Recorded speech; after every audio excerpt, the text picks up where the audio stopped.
Aku dipaksa menikahi pria buta oleh ibuku demi melunasi seluruh hutang ibuku. Namun hal mengejutkan yang tak diketahui semua orang terjadi setelah malam pertama kami. Nada menghela napas panjang saat ia menatap bayangannya di cermin. Rambut hitamnya yang panjang tergerai rapi, dan gaun sederhana yang dikenakannya terlihat begitu kontras dengan perasaan hancur di dalam hatinya. Ia tak pernah membayangkan hari ini akan tiba. Hari di mana ia harus menyerahkan masa depannya demi melunasi kesalahan orang lain. Aku tidak bisa melakukannya, Bu. Gumam nada pelan. Suaranya nyaris terdengar seperti bisikan. Ini tidak adil. Adilkah? Apakah hidup ini pernah adil untukmu, Nak? Balas ibunya dengan nada tajam. Meski matanya masih basah oleh air mata.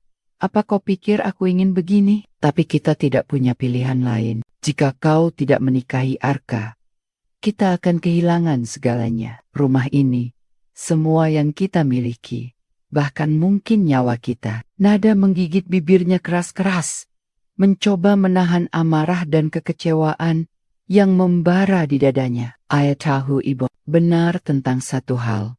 Hidup mereka sedang dalam bahaya besar. Hutang-hutang ibunya telah menumpuk begitu tinggi, hingga tak ada lagi jalan keluar selain menjual dirinya sendiri dalam pernikahan ini. Bagaimana bisa ibunya memilih pria buta sebagai calon suaminya? Arka, pria itu, adalah seorang pengusaha muda yang kaya raya. Meski buta, ia tetap memiliki pesona luar biasa dengan wajah tampan dan tubuh atletis. Kabarnya, ia juga sangat dermawan. Namun, bagi Nada, semua itu tidak lebih dari sekadar ilusi. Kosong. Bagaimana mungkin ia bisa hidup bersama seorang pria yang bahkan tidak bisa melihat wajahnya? Beberapa hari sebelum pernikahan itu dijadwalkan, Nada mendapat kunjungan tak terduga dari Arka. Ia datang ke rumah mereka bersama seorang asisten pribadi yang selalu setia menemaninya. Saat pertama kali bertemu, Nada merasa heran. Arka begitu tenang dan percaya diri, meskipun ia diketahui buta. Ada sesuatu yang aneh tentang caranya bergerak, terlalu lancar, terlalu pasti. Selamat pagi, Nona Nada. Sapa Arka dengan suara lembut namun tegas. Saya harap saya tidak mengganggu. Nada hanya mengangguk kaku. Meskipun ia sadar bahwa Arka tidak dapat melihat gerakan kecilnya. Tidak apa-apa, Tuan Arka, jawabnya singkat.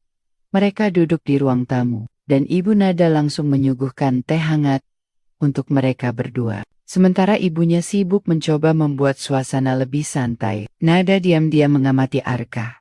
Matanya tertutup rapat, tetapi senyumnya begitu hangat, sehingga sulit dipercaya bahwa ia adalah seorang pria yang kehilangan penglihatannya. Jadi, apa Anda sudah siap untuk pernikahan ini? Tanya Arka tiba-tiba, membuyarkan lamunan Nada. Nada tersentak. Pertanyaan itu terdengar begitu lugas, tanpa embel-embel, basa-basi. Ia ragu sejenak sebelum menjawab, Aku hanya melakukan apa yang harus kulakukan. Arka tersenyum tipis. Saya mengerti, saya juga tidak punya banyak pilihan dalam hal ini. Namun, saya berjanji akan menjadi suami yang baik untuk Anda, Nona Nada.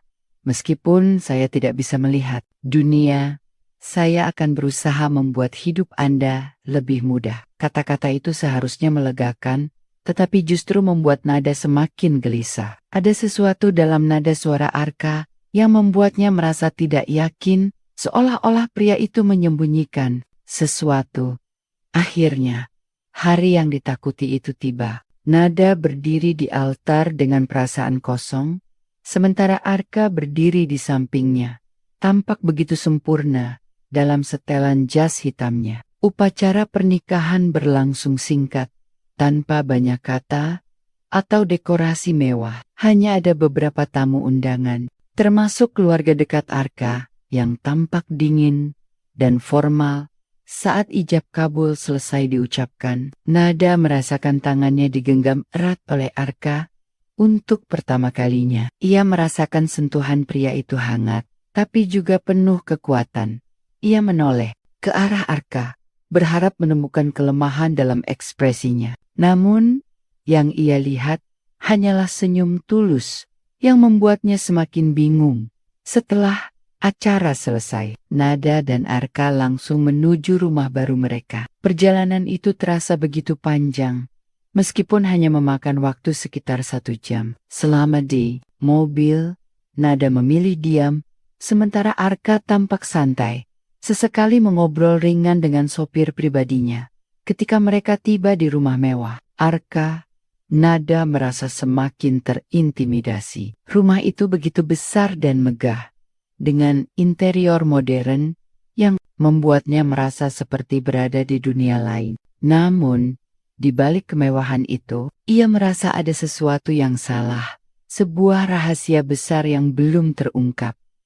Malam pertama mereka berlalu tanpa banyak bicara. Arka memberikan ruang bagi Nada untuk beradaptasi, meskipun ia bisa merasakan ketegangan di antara mereka. Di tengah malam, saat Nada terbangun karena mimpi buruk, ia menemukan Arka duduk di ruang tamu, menatap keluar jendela meskipun matanya tertutup. Ada sesuatu yang aneh tentang cara Arka duduk di sana, begitu tenang, begitu penuh keyakinan, seperti seorang pria yang bisa melihat segalanya. Meskipun dunia mengira ia buta, Nada mulai meragukan segala sesuatu yang ia ketahui tentang Arka. Dan disitulah awal dari perubahan besar hidupnya. Hari-hari pertama, setelah pernikahan berjalan dalam keheningan yang canggung, Nada merasa seperti tamu di rumahnya sendiri, meskipun sebenarnya ia adalah penghuni baru di sana. Rumah mewah itu begitu luas, hingga ia sering kali merasa kesepian. Bahkan saat Arka ada di dekatnya, ia mencoba menjaga jarak. Tetapi semakin lama, ia mulai menyadari bahwa ada sesuatu yang tidak sesuai dengan cerita tentang kebutaan Arka. Pagi sekali, Nada biasanya bangun lebih awal untuk menghindari interaksi langsung dengan Arka. Namun, suatu hari, ketika ia turun ke dapur untuk membuat kopi, ia melihat Arka sudah duduk di meja makan. Pria itu tampak santai, memegang secangkir teh hangat di tangannya. Asisten pribadinya, seorang pria paruh baya bernama Raka, sedang menyiapkan sarapan di dapur. "Selamat pagi, Nona Nada," sapa Arka dengan nada ramah. "Apa Anda sudah terbiasa dengan rumah ini?" Nada terkejut mendengar sapaan itu. Ia belum pernah berbicara banyak dengan Arka sejak malam pertama mereka di rumah ini. Ia hanya mengangguk singkat dan bergumam, "Ya, terima kasih." Namun, saat ia duduk di meja makan, ia mulai memperhatikan gerakan Arka. Pria itu dengan mudah mengambil roti dari piring yang disodorkan oleh Raka, tanpa ragu sedikit pun. Bahkan, ketika gelas tehnya hampir kosong, ia langsung meraih teko di atas meja dan menuangkan isinya ke dalam cangkirnya, tanpa melewatkan satu tetes pun. Nada merasa bulu kuduknya berdiri. Bagaimana mungkin seorang pria buta bisa melakukan semua itu dengan presisi sempurna? Ia mencoba mengabaikan rasa curiga itu. Tapi semakin lama, ia mengamati, semakin jelas bahwa ada sesuatu yang tidak beres. Beberapa hari kemudian, Nada memutuskan untuk mencari tahu lebih banyak tentang Arka. Ia mulai berkeliling rumah, mencoba memahami kebiasaan suaminya. Di ruang kerja Arka, ia menemukan beberapa dokumen bisnis yang tersebar di atas meja. Ada laporan keuangan, kontrak, dan bahkan surat-surat dari pengacara keluarga. Semua dokumen itu ditulis dengan detail yang sangat kompleks, dan Nada yakin bahwa tidak mungkin seorang pria buta bisa membaca atau memahaminya tanpa bantuan orang lain. Tapi yang lebih mengejutkan adalah ketika ia melihat sebuah buku tebal tergeletak di sudut meja. Buku itu terbuka pada halaman tertentu, dan di sana ada catatan tangan yang rapi, seperti tulisan seseorang yang memiliki penglihatan normal. Nada meraih buku itu, dan membacanya dengan cepat. Isinya adalah jurnal harian Arka, Don Salasat. Kalimatnya membuatnya terhenyak. Aku harus tetap berpura-pura buta sampai masalah keluarga ini selesai. Jika mereka tahu aku masih bisa melihat, mereka akan datang lagi untuk merebut segalanya. Jantung Nada berdebar kencang. Ia merasa seperti baru saja menemukan rahasia besar yang seharusnya tidak ia ketahui. Tapi pikirannya dipenuhi pertanyaan. Mengapa Arka berpura-pura buta? Apa masalah keluarganya? Dan bagaimana ini akan memengaruhi pernikahan mereka? Malam itu, Nada memutuskan untuk mengonfrontasi Arka.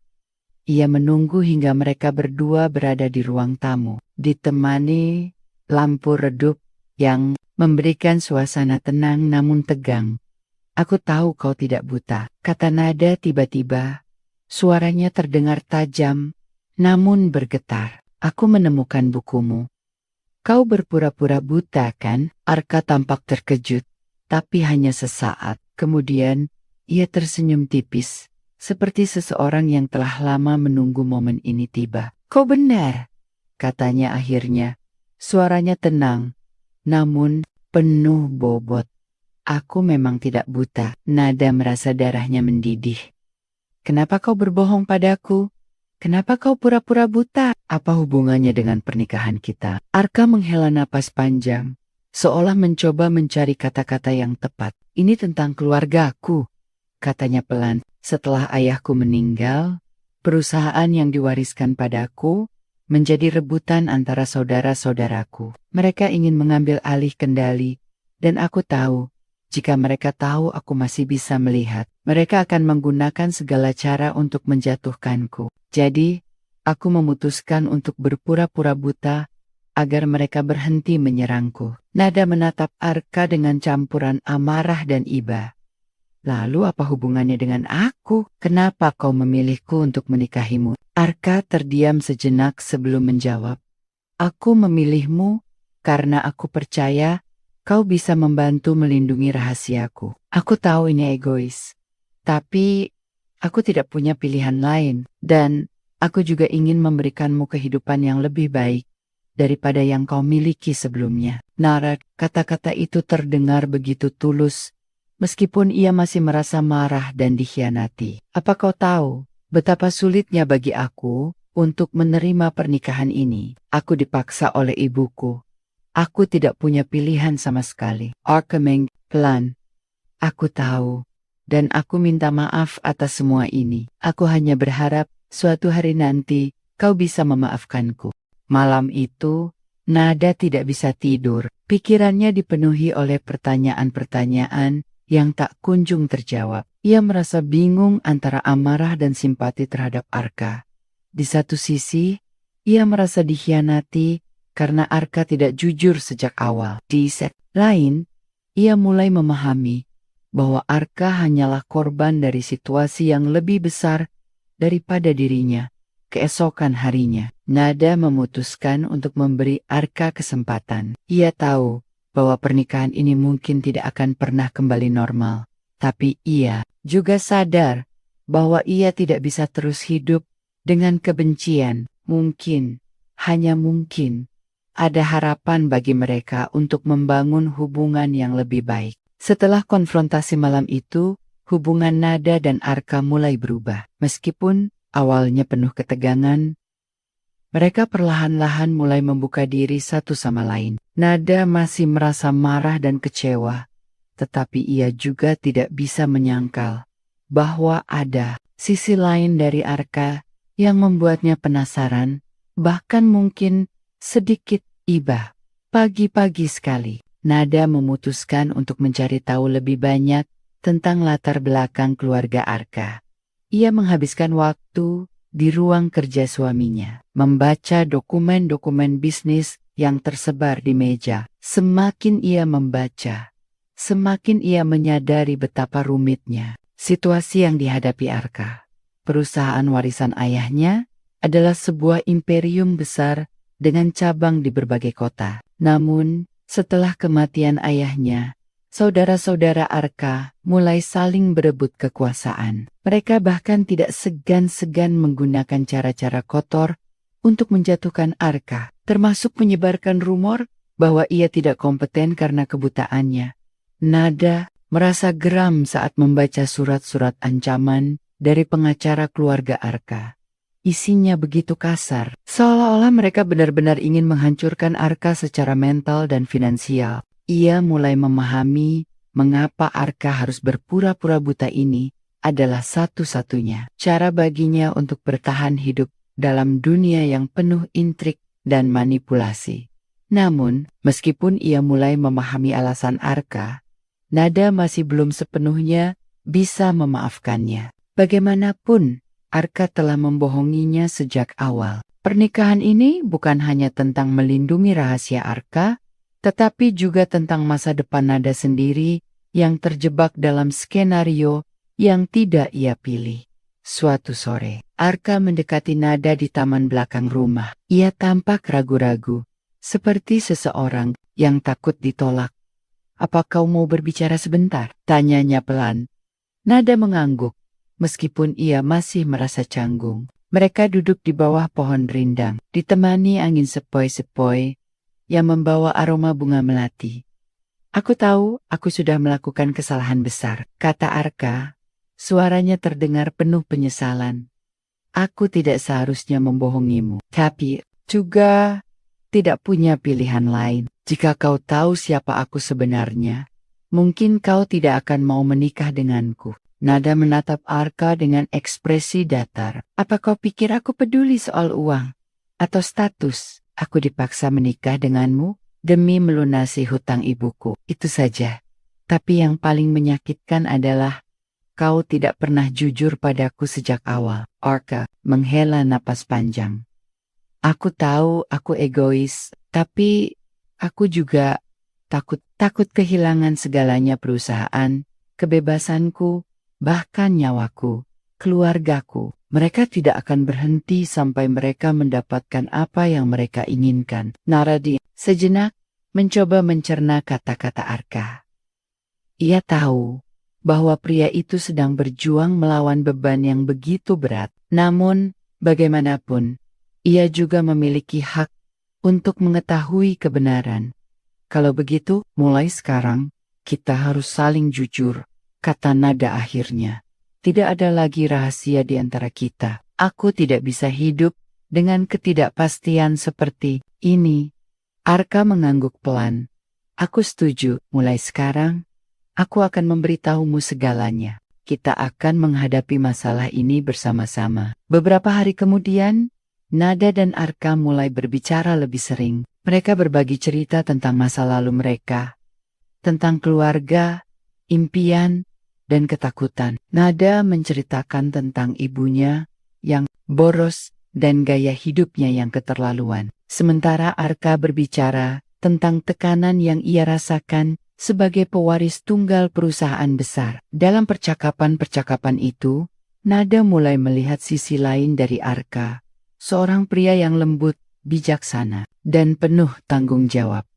Namun, meskipun hubungan mereka mulai membaik, ancaman dari keluarga Arka belum sepenuhnya hilang. Suatu hari, Raka, asisten pribadi Arka, memberitahunya bahwa salah satu saudaranya telah mulai mencurigai bahwa Arka tidak buta. Mereka mulai mengirim orang-orang untuk mengamati gerak-gerik Arka, bahkan hingga ke rumahnya.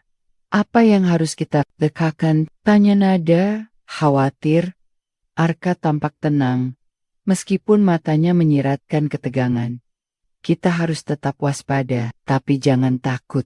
Selama kita bersama, kita bisa menghadapi apapun." Nada merasa lega mendengar kata-kata itu. Untuk pertama kalinya, ia merasa bahwa mereka benar-benar menjadi tim dua orang yang saling mendukung dalam menghadapi badai. Nada dan Arka duduk berdua di ruang tamu, menonton film lama yang diputar di televisi. Meskipun suasana masih terasa sedikit canggung, ada kehangatan yang mulai tumbuh di antara mereka. Nada menyadari bahwa ia mulai melihat Arka bukan hanya sebagai suaminya yang penuh rahasia, tetapi juga sebagai seorang pria yang memiliki kelebihan dan kekurangan, seperti manusia pada umumnya. Di tengah malam yang sunyi, Nada merasa bahwa mungkin ada harapan bagi mereka. Mungkin pernikahan ini tidak akan selamanya menjadi beban. Mungkin suatu hari nanti mereka bisa menemukan kebahagiaan sejati bersama. Hari-hari berikutnya diwarnai dengan ketegangan yang semakin meningkat. Ancaman dari keluarga Arka tidak lagi hanya sebatas rumor atau pengamatan diam-diam. Saudara-saudaranya mulai mengambil langkah lebih agresif, bahkan hingga mencoba meretas sistem keamanan rumah dan perusahaan Arka untuk mencari bukti bahwa ia tidak buta. Nada dan Arka harus bekerja sama lebih erat untuk melindungi rahasia itu, sambil tetap menjaga hubungan mereka yang baru mulai membaik. Suatu pagi, Raka datang dengan wajah cemas. "Tuan Arka, ada sesuatu yang harus Anda ketahui," katanya pelan. Suaranya terdengar khawatir. "Saudara Anda, Tuan Dito, telah menyewa detektif swasta untuk mengamati setiap gerakan Anda.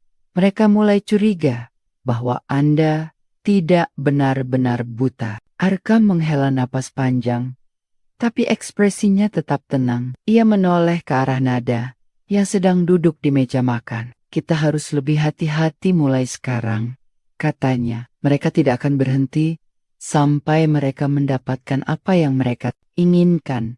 Nada merasa jantungnya berdebar kencang. Ia tahu bahwa ini bukan lagi masalah Arka saja, ini juga menjadi masalahnya. Jika rahasia Arka terbongkar, maka hidup mereka berdua bisa berada dalam bahaya.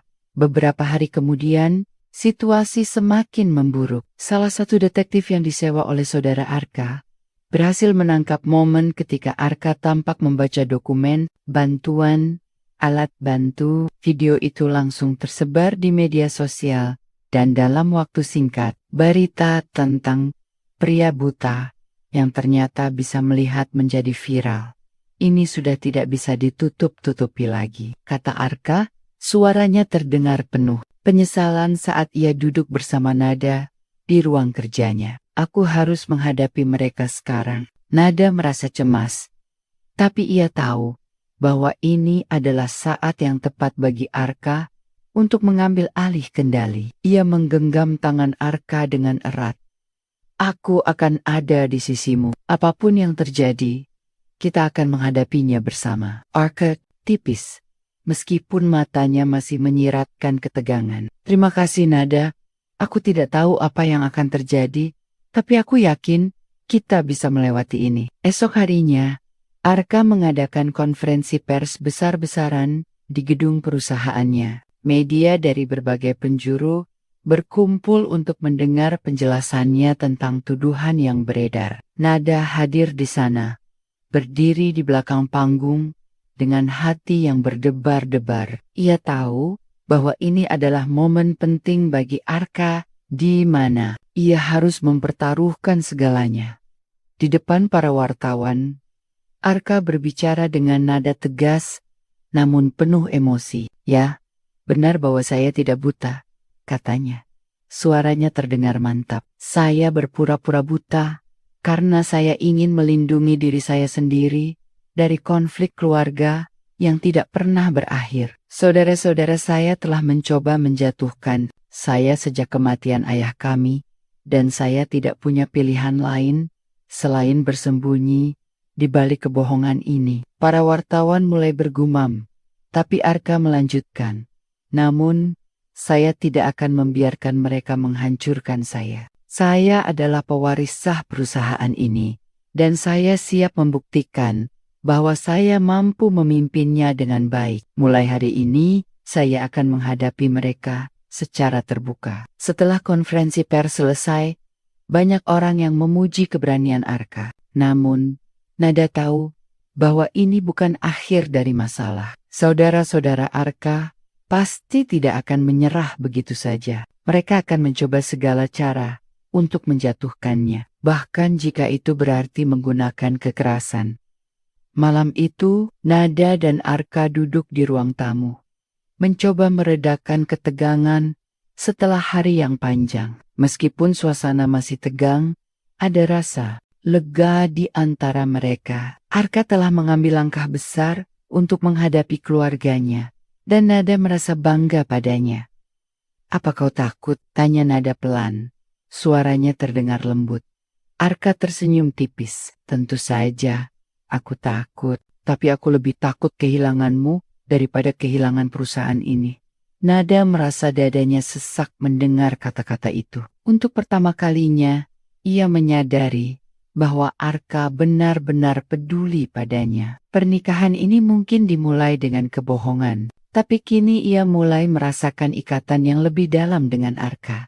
Beberapa minggu kemudian, saudara-saudara Arka mulai melancarkan serangan balik. Mereka mencoba menggugat kepemilikan Arka atas perusahaan, bahkan hingga menyebarkan fitnah tentang Nada sebagai istri yang hanya tertarik pada uang. Nada merasa marah dan terluka, tapi ia tidak mau menyerah. Ia tahu bahwa ini adalah ujian bagi hubungan mereka.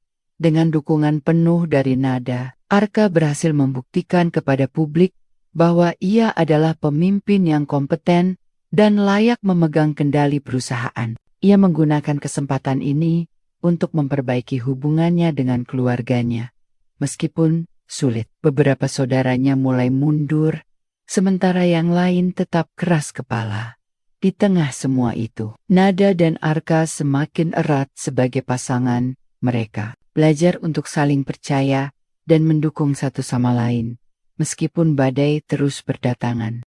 Setelah konfrontasi besar dengan keluarga Arka, kehidupan Nada dan Arka mulai menemukan ritme baru. Meskipun ancaman dari saudara-saudaranya belum sepenuhnya hilang, mereka berhasil mengatasi sebagian besar masalah yang muncul. Parusehan kini berada di bawah kendali penuh Arka, dan reputasinya sebagai pemimpin yang kompeten semakin diperkuat. Namun, bagi Nada, ini bukan hanya tentang kesuksesan bisnis, ini juga tentang hubungan mereka yang perlahan-lahan berkembang menjadi sesuatu yang lebih mendalam.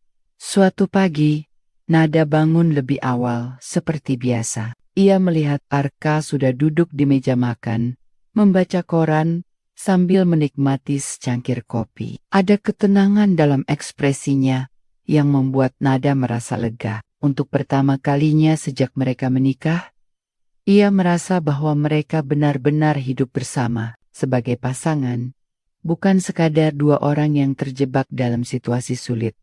"Selamat pagi," sapa Arka dengan senyum hangat saat ia menyadari kehadiran Nada.